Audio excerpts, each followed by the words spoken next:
Have you ever looked back at a make and thought, oh, I could make that so much better now? Well, if so, this could be the challenge that's just right for you.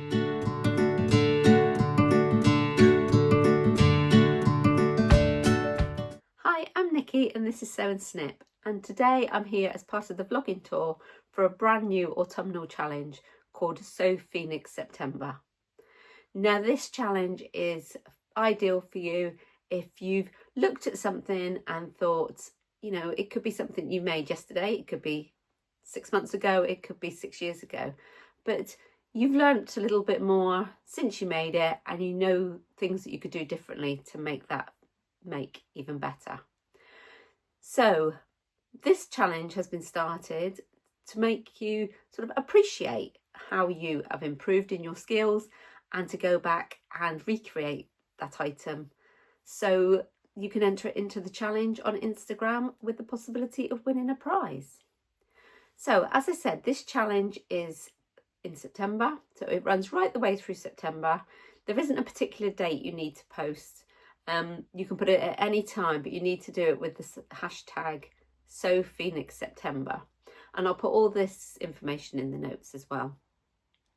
There is a vlogging tour running all month, so there will be plenty of vlogs with the hashtag that you can go along and watch to get a bit of inspiration to help you decide what you're going to make to enter. If you're not on Instagram, you can send your entry via email to the organisers of the challenge. So sorry if I'm looking down, but I've got the notes to make sure that I'm telling you everything. So you need to tag the 3 people that are running the challenge. That's the French Seams, Soverton Makery and Sew Let's Sparkle.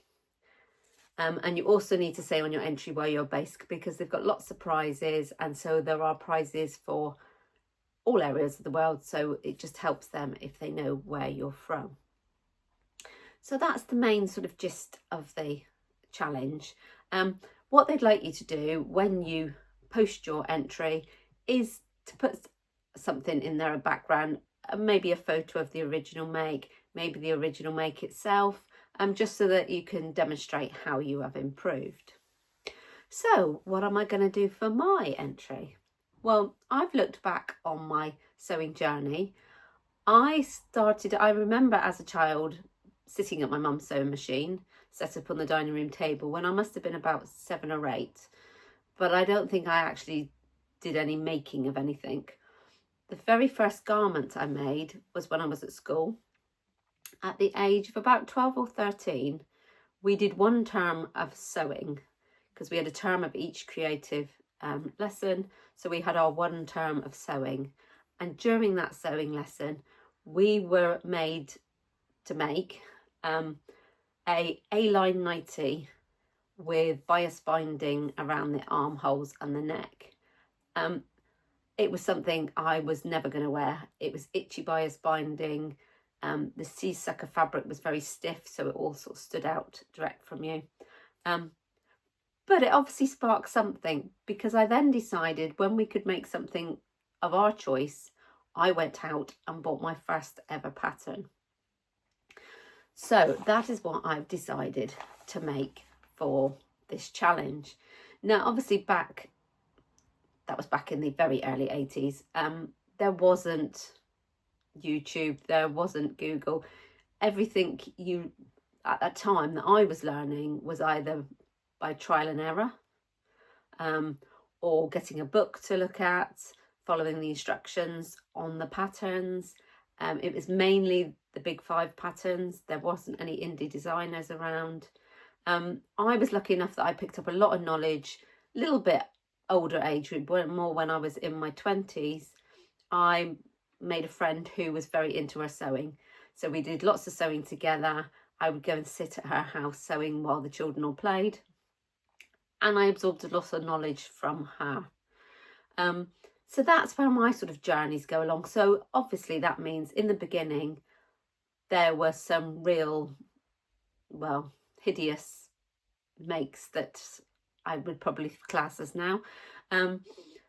I made dresses, I made everything. and I would wear them, but I think the finish wasn't good.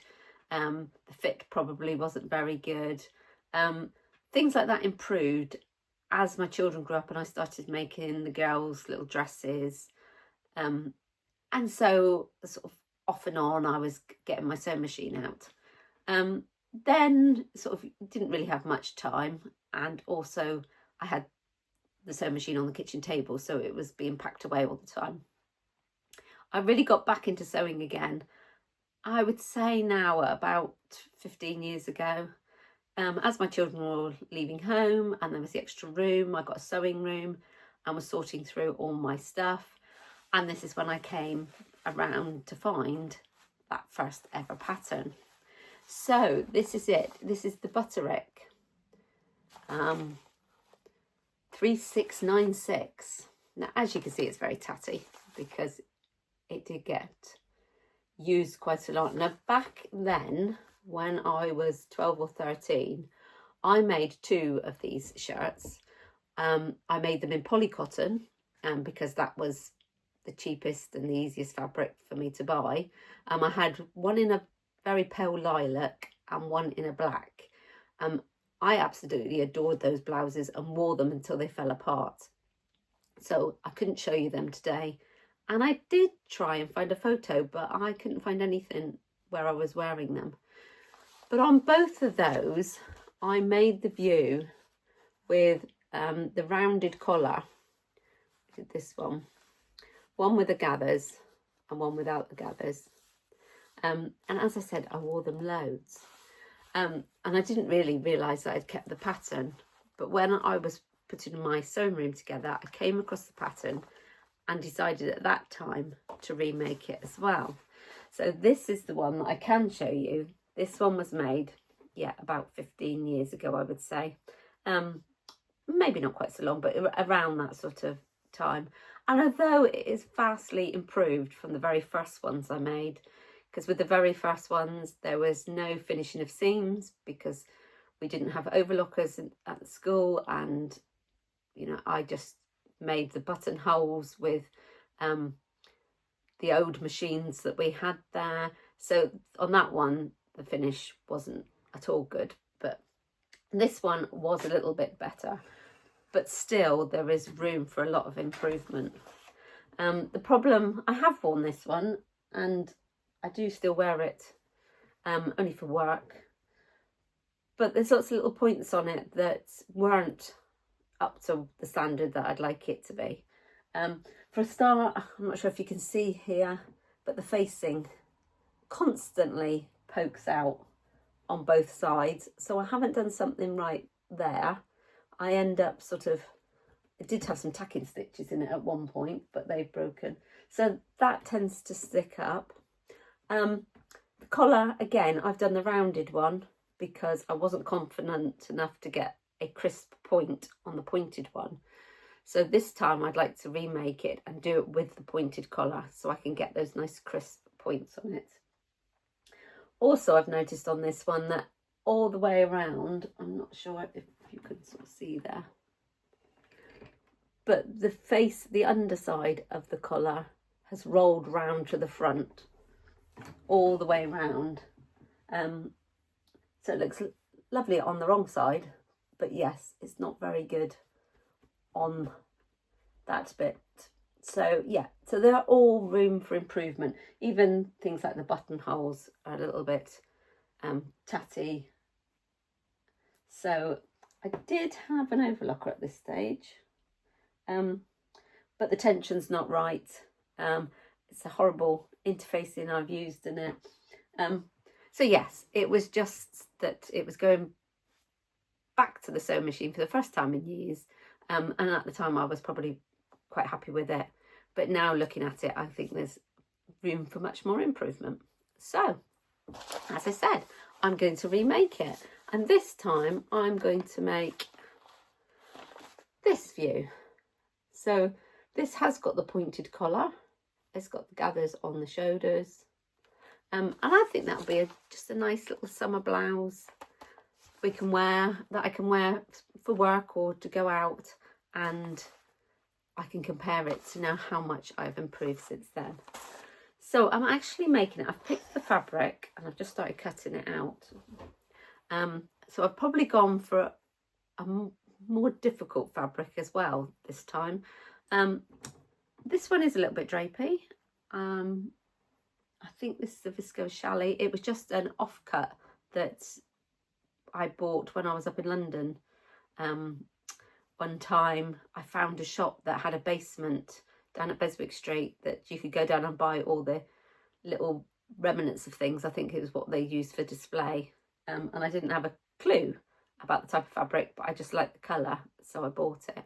So that was reasonably still easy to work with. This time I've gone for a drapey fabric.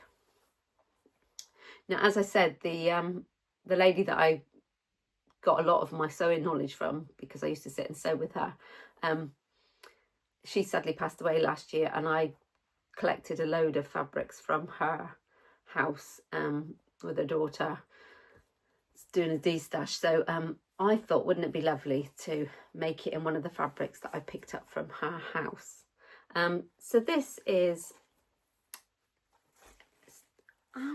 sort of it's a little bit sheer, a bit like a georgette, but a bit heavier. A crepe. I'm not sure what the fibre is, but I would think it's a man-made fibre. But I just love all those colours and the drapiness. I think that would be lovely for the shoulders, with all the gathers on the shoulders. So yeah, that is my plan. So I hope that you're going to take part in this challenge. I'd love to receive all your comments below telling me what you're planning to do, and why you're inspired to remake something. Don't forget to watch all the other vloggers that are on this vlog tour. I will put the notes for all of it in below here, so you can have a look and click on that hashtag to go and see everybody else's vlog. Thanks for listening. Bye bye for now.